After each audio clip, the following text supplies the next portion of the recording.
പക്ഷേ യൂറോപ്പ് ആഗ്രഹിക്കുന്നത്, അമേരിക്ക ആഗ്രഹിക്കുന്നത്, വൻ ശക്തികളൊക്കെ ആഗ്രഹിക്കുന്നത് ഇവിടെ യുദ്ധമില്ലാത്ത സർവ്വസമാധാനത്തിലുള്ള ഒരു അവസ്ഥ ഉണ്ടാകണം എന്നല്ല പ്രിയപ്പെട്ടവരെ. നിങ്ങൾ ആലോചിച്ചു നോക്കൂ, ഇറാനെതിരെയാണ് അമേരിക്ക, യൂറോപ്പ്, ഇസ്രായേൽ എന്നൊക്കെ നമ്മൾ പറയുന്നു. അമേരിക്കയുടെ ബെന്യാമിൻ നെതന്യാഹു 7ാമത്തെ വട്ടം അദ്ദേഹം പ്രധാനമന്ത്രിയായിരിക്കുകയാണ്. വീണ്ടും വീണ്ടും പല പരീക്ഷണങ്ങളും നടത്തി മറ്റാർക്കും അവിടെ ഭരിക്കാൻ പറ്റാത്ത അവസ്ഥയാണ്. ഏറ്റവും വലിയ തീവ്ര വലതുപക്ഷ പാർട്ടിയുടെ സപ്പോർട്ടോടുകൂടി ഇന്നും അവിടെ പ്രധാനമന്ത്രിയാകുന്നത് നെതന്യാഹു ആണ്. അദ്ദേഹം ഓരോ പത്രസമ്മേളനത്തിലും ഇറാനെ ഭസ്മമാക്കി കളയുമെന്ന് പറയുന്നുണ്ടെങ്കിലും അമേരിക്കയുടെ കൈവശമുള്ളതിനേക്കാൾ മാരകമായ ആറ്റം ബോംബ് ഈ ഇസ്രായേലിന്റെ കൈവശമുണ്ട് എന്നത് ലോകത്താകെ പരസ്യമായ രഹസ്യമാണ്. പക്ഷേ എന്ത് ഇറാനെതിരെ അത്തരം ഒരു അക്രമത്തിന് അവര് മുതിരാത്തത്? ഒരുപക്ഷെ അതിന്റെ കാരണം ഇറാന്റെ കൈവശവും അത്തരം രഹസ്യ ആയുധങ്ങൾ ഉണ്ടായേക്കാം എന്ന ഭയമാണോ എന്ന് തോന്നാമെങ്കിലും, പക്ഷേ ഒരു യുദ്ധത്തിലൂടെ ഇറാനെ നശിപ്പിച്ചു കഴിഞ്ഞാൽ ഇറാന്റെ പേര് പറഞ്ഞ് മറ്റ് അറബ് രാജ്യങ്ങളെ പേടിപ്പിച്ചു നിർത്താൻ പിന്നീട് അവസരമുണ്ടാവുകയില്ല. അങ്ങനെയാകുമ്പോൾ ബില്യൺ കണക്കിന് ഡോളറുകളുടെ ആയുധ കച്ചവടം അറബികളുമായി നടത്താൻ കഴിയില്ല. ആയുധപ്പുരകളും ഫാക്ടറികളും പൂട്ടേണ്ടി വരും എന്നുള്ള ഭയം അമേരിക്കയെ, യൂറോപ്പിനെ, ഇസ്രായേലിനെ എല്ലാം പിടികൂടിയിരിക്കുകയാണ്. ഞാൻ ഇതൊക്കെ രാഷ്ട്രീയമായ ഇടപെടലുകൾ നടത്തുകയല്ല, മറിച്ച് നിങ്ങൾ ചിന്തിക്കാൻ വേണ്ടി ചില ഉദാഹരണങ്ങൾ പറഞ്ഞു എന്ന് മാത്രം. ലോകത്ത് സമാധാനം മാത്രം ഉണ്ടാകണം എന്ന ആഗ്രഹം പ്രിയപ്പെട്ടവരെ ലോകരാഷ്ട്രങ്ങൾക്കൊന്നും തന്നെ ഇല്ല എന്ന വസ്തുത നമ്മൾ മനസ്സിലാക്കണം. സമാധാനത്തിന് ആഗ്രഹമില്ലാത്തവർ ഒറ്റക്കെട്ടായി സമാധാനത്തിന് വേണ്ടി മാത്രം ഈ ലോകത്തേക്ക് നിയോഗിക്കപ്പെട്ട മുഹമ്മദുർ റസൂലുള്ളാഹി സ്വല്ലല്ലാഹു അലൈഹി വസല്ലമ തങ്ങളെ ഭീകരവാദത്തിന്റെ ആശാനായി ചിത്രീകരിക്കുമ്പോൾ, ആ മതത്തെ തീവ്രവാദത്തിന്റെ പ്രസ്ഥാനമായി മുദ്രകുത്തുമ്പോൾ, അതിന്റെ അനുയായികളെ മുഴുവൻ തീവ്രവാദികളാണ് എന്ന് ബ്രാൻഡ് ചെയ്യുമ്പോൾ, പ്രിയപ്പെട്ടവരെ നമ്മൾ ആലോചിക്കേണ്ടത് ഇത്തരം ആരോപണങ്ങൾ ലോകാവസാനം വരെ ഇല്ലാതെയാക്കാൻ മറ്റ് പ്രചരണങ്ങളിലൂടെയൊന്നും സാധ്യമല്ല. അതിനുള്ള ഏക മാർഗം നമ്മൾ ശരിയായ പ്രവാചക സ്നേഹികളായി മാറുകയും ശരിയായ മുസ്ലിങ്ങളായി മാറുകയും ചെയ്യുക എന്നൊരൊറ്റ കാര്യമാണ്. പ്രിയപ്പെട്ടവരെ, പരിശുദ്ധ ഖുർആൻ ലോകത്തോട് ഉദ്ഘോഷിക്കുന്ന ഒരുപാട് നന്മകളുണ്ട്. ഞാൻ കൂടുതലായിട്ടൊന്നും പറയുന്നില്ല. ഒരു ഉദാഹരണം നോക്കൂ നിങ്ങൾ. വലാ തസ്തവിൽ ഹസനത്തു വലസ്സയ്യിഅ. എത്രമാത്രം കൃത്യമായ ഒരു ആഹ്വാനമാണ്.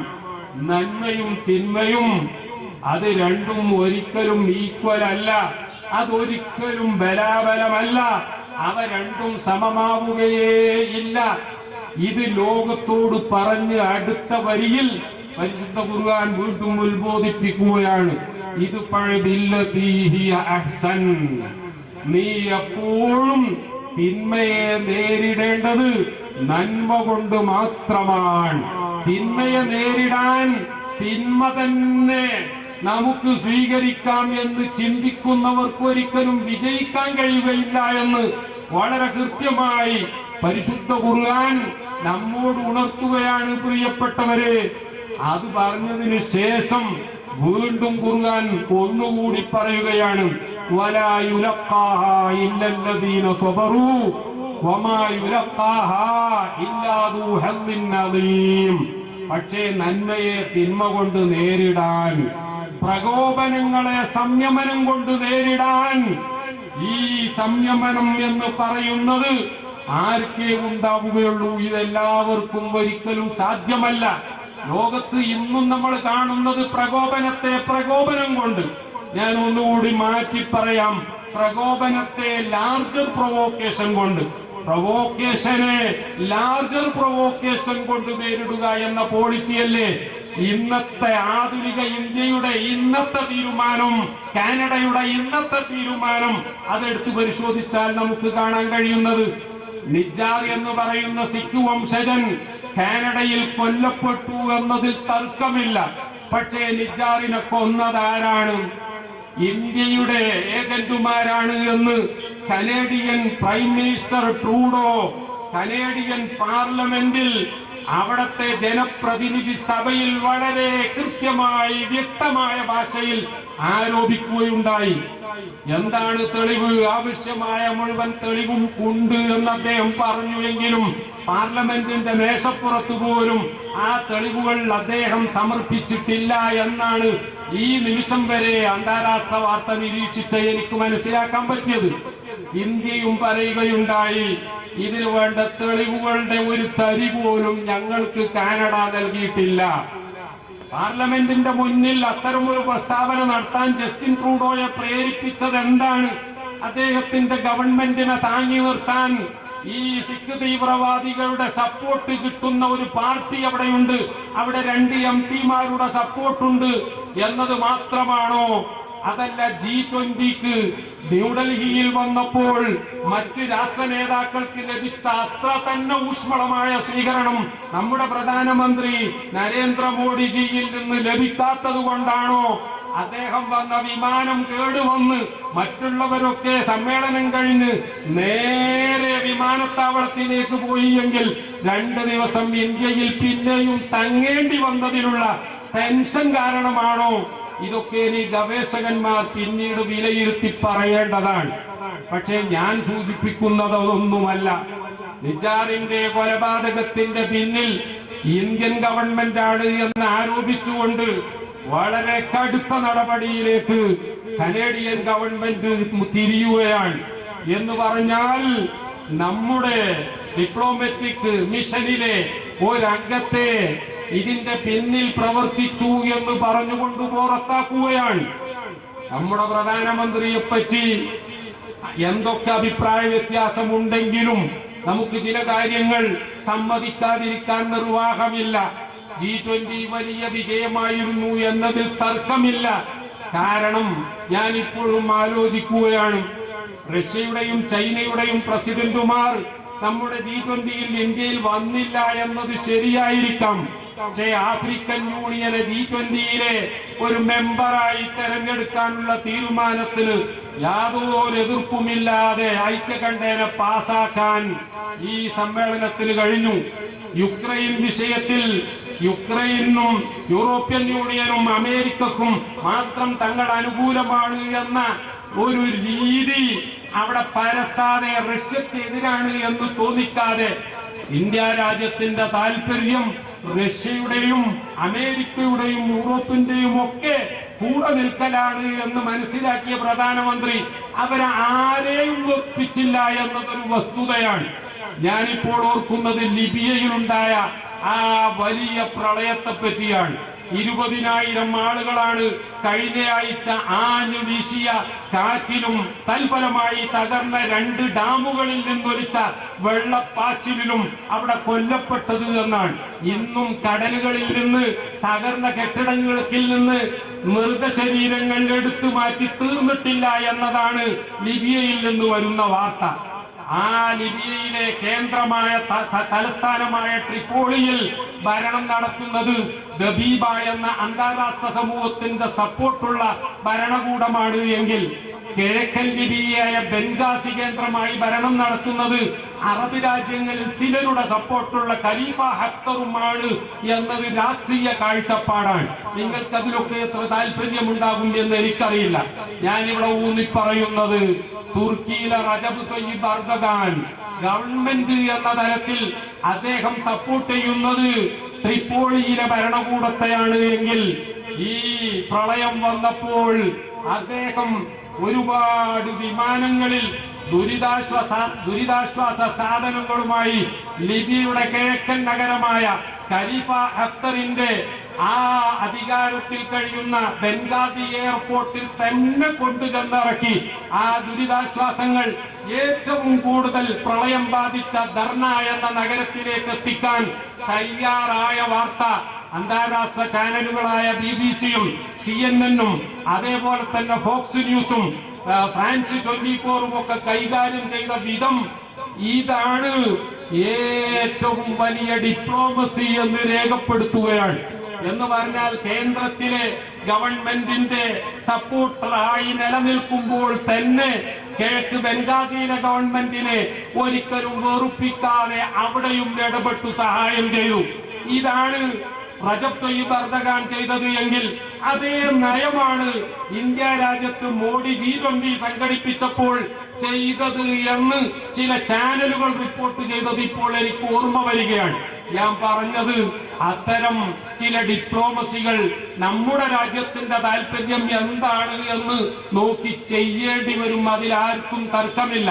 പക്ഷേ അത്രയും വളരെയധികം ചിന്തിച്ചുകൊണ്ട് ചെയ്യുന്ന പ്രധാനമന്ത്രിയാണ് എന്ന് മറ്റ് പലരും അഭിപ്രായപ്പെട്ട മോഡിജി പ്രധാനമന്ത്രിയായപ്പോൾ കണ്ടോ, നമ്മുടെ രാജ്യത്തിന്റെ ആഭ്യന്തര പ്രശ്നങ്ങളിൽ ഇടപെടുകയാണ് അവിടെ കാനഡ ചെയ്തത് എന്ന് വ്യാഖ്യാനിച്ചുകൊണ്ട് ടിറ്റ് ഫോർ ടാറ്റ്, അടിക്ക് അടി എന്നുള്ളൊരു രീതി ഇന്ത്യ ഗവൺമെന്റ് സ്വീകരിച്ചു.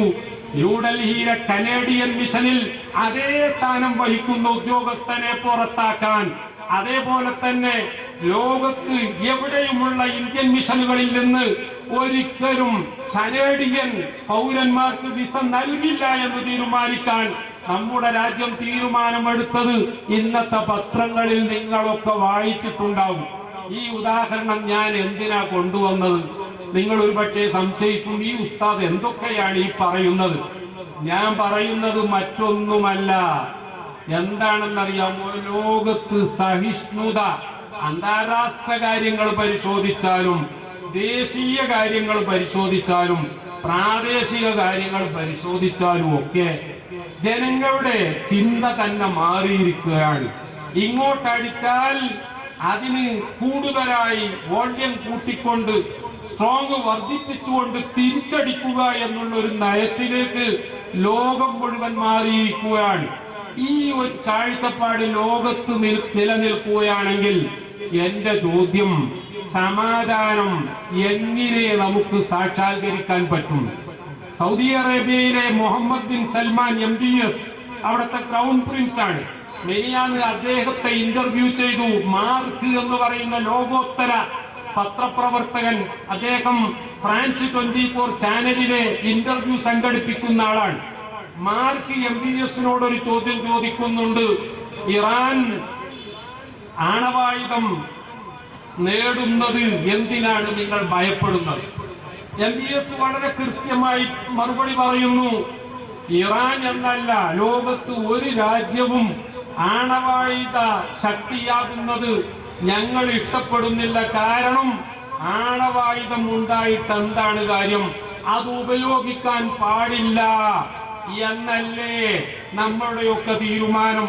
ഉപയോഗിക്കാൻ പറ്റാത്ത ഒരു ആയുധം വാങ്ങിക്കൂട്ടാൻ വേണ്ടി, അല്ലെങ്കിൽ അത് ഉണ്ടാക്കാൻ വേണ്ടി ജനങ്ങളുടെ ദാരിദ്ര്യം തുടച്ചു മാറ്റുന്നതിലേക്ക് നീക്കേണ്ട കോടികൾ ചെലവാക്കുന്നത് മൗഢ്യം എന്നല്ലാതെ മറ്റെന്താണ് ഞാൻ പറയേണ്ടത് എന്ന MBS-ന്റെ മറുപടി കേട്ടിട്ട് മാർക്ക് അത്ഭുതപ്പെടുകയാണ്.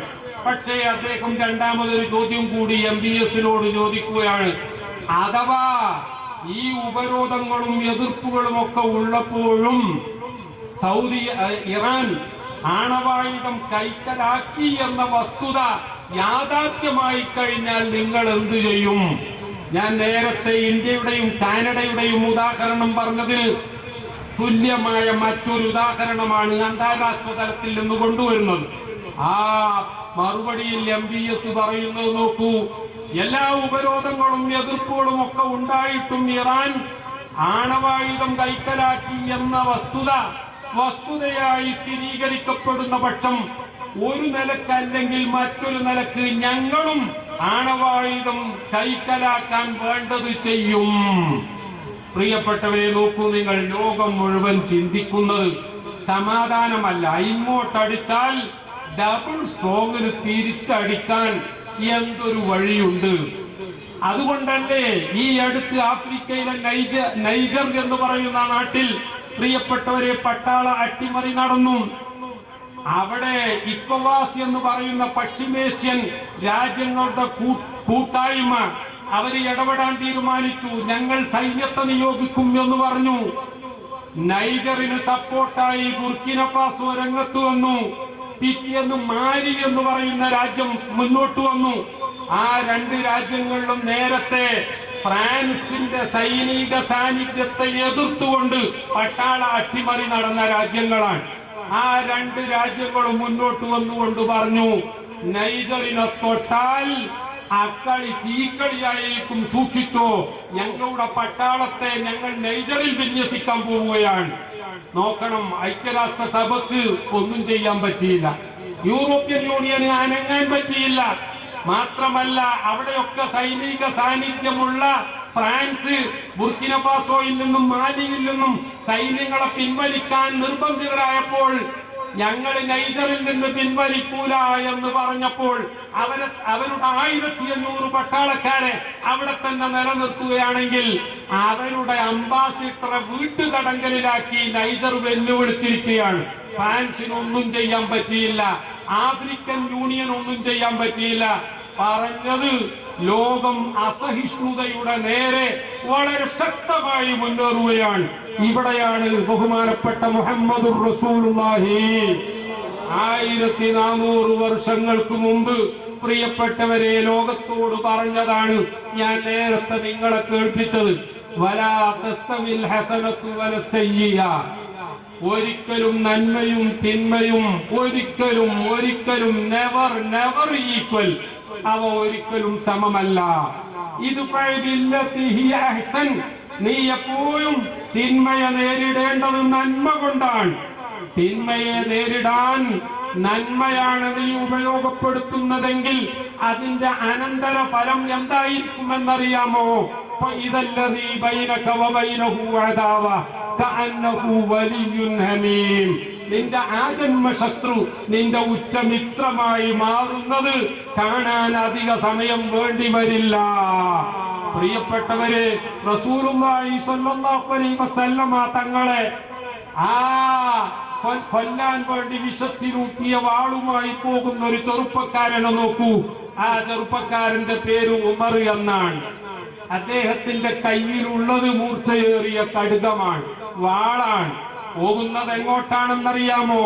ചെറുപ്പക്കാരെ തെറ്റിപ്പിക്കുന്ന വഴിതെറ്റിക്കുന്ന ഒരു പ്രവാചകവാദി വന്നിട്ടുണ്ട്, അവന്റെ പേര് മുഹമ്മദാണ്. അവന്റെ തലയെടുക്കാൻ വേണ്ടിയാണ് ഞാൻ പോകുന്നത് എന്ന് പറഞ്ഞുകൊണ്ട് ഊരിപ്പിടിച്ച വാളുമായി പോകുന്ന ചെറുപ്പക്കാരൻ പോകുന്ന വഴിയെ തന്റെ സിസ്റ്റർ, തന്റെ പെങ്ങളുടെ വീട്ടിന്റെ അടുത്തെത്തിയപ്പോൾ അവിടെ വെച്ചൊരു ചെറുപ്പക്കാരനെ കാണാൻ ഇടയാവുകയാണ്. ആ ചെറുപ്പക്കാരൻ കയ്യിൽ ഊരിപ്പിടിച്ച വാളുമായി പോകുന്ന ഉമറിനെ അഭിസംബോധന ചെയ്തു. ചോദിക്കുന്നു, where are you going sir, എവിടെ പോവുകയാണ്? ഉമർ പറഞ്ഞു, ഞാൻ മുഹമ്മദിന്റെ അടുത്ത് പോവുകയാണ്. എന്തിന്? തലയെടുക്കാൻ പോവുകയാണ്. എന്താ പ്രശ്നം? ഉമർ വളരെ ഓപ്പണായി പറഞ്ഞു, ചെറുപ്പക്കാരെ മുഴുവൻ വഴിതെറ്റിക്കുകയാണ്, അവരെ പുതിയ മതത്തിലേക്ക് ക്ഷണിക്കുകയാണ്. ഇത് ഈ നാട്ടിൽ ഒരിക്കലും ഞാൻ അനുവദിക്കുകയില്ല. ഇപ്പൊ പോയി തല മുറിച്ച് ഞാൻ കൊണ്ടുവരും. ഓ, എന്നാൽ ഡോണ്ട് ബി ഹറി, ധൃതി കൂട്ടണ്ട. നീ ആദ്യം ഒരു കാര്യം ചെയ്യും, നിന്റെ സ്വന്തം പെങ്ങളുടെ വീട്ടിൽ പോ. ആ വീട്ടിൽ പോയിട്ട് നീ ഒന്ന് നിന്റെ പെങ്ങളെയും അളിയനെയും നന്നാക്ക്.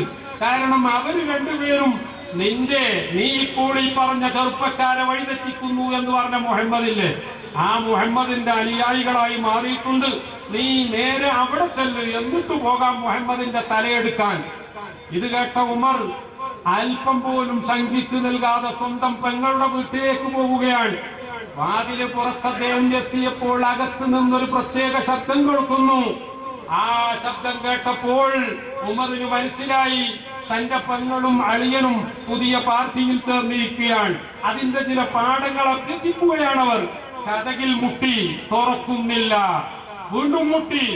അപ്പോൾ പറയുന്നത്, വെയിറ്റ് ചെയ്യൂ, അല്പം കാത്തിരിക്കൂ എന്നാണ്. കാരണം പെങ്ങൾക്ക് അളിയനെ കട്ടിലിനടിയിൽ ഒളിപ്പിക്കേണ്ടതുണ്ട്.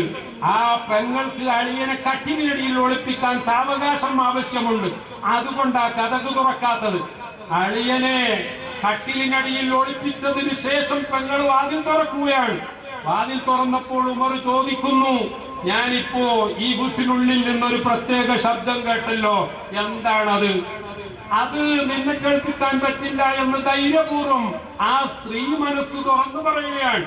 തന്റെ സഹോദരനെ പറ്റി, സഹോദരന്റെ ശൗര്യത്തെ പറ്റിയും ക്രൗര്യത്തെ പറ്റിയും നന്നായി ബോധ്യമുള്ള ആ പെങ്ങൾ പക്ഷേ അല്പം പോലും പതറിയില്ല. അവര് പറഞ്ഞു, നിന്നെ കേൾപ്പിക്കാൻ പറ്റില്ല. ഉമർ റളിയല്ലാഹു അൻഹു പറഞ്ഞു, എനിക്ക് കേൾക്കണം, നിങ്ങൾ വായിച്ചുകൊണ്ടിരുന്ന പുസ്തകം എനിക്ക് വായിക്കണം. ഉടനെ പെങ്ങൾ പറഞ്ഞു, പക്ഷേ ഇത് വൃത്തിയില്ലാത്തവർക്ക് നൽകാൻ സാധ്യമല്ല, നീ പോയി കുളിച്ച് വൃത്തിയായി വായെങ്കിൽ തരാം. പെട്ടെന്ന് കണ്ടോ എന്താണ് അവിടെ സംഭവിക്കുന്നത്? ഉമർ പോവുകയാണ്, കുളിച്ച് വൃത്തിയായി വരികയാണ്. ആ സമയത്താണ് വായിച്ചു കൊണ്ടിരുന്ന പുസ്തകം ഉമറിന്റെ കയ്യിലേക്ക് കൊടുക്കുന്നത്. ഉമർ അതിന്റെ പേജ് തുറന്നു നോക്കി വായിക്കുകയാണ്. ത്വാഹ മാ അൻസൽനാ അലൈക്കൽ ഖുർആന ലിതശ്ഖാ ഇല്ലാ തദ്കിറത്തൻ ലിമൻ യഖ്ശാ തൻസീലൻ മിമ്മൻ ഖലഖൽ അർള വസ്സമാവാതിൽ ഉലാ الرحمن على العرش استوى إن تجهر بالقول فإنه يعلم السر وأخفى الله لا إله إلا هو.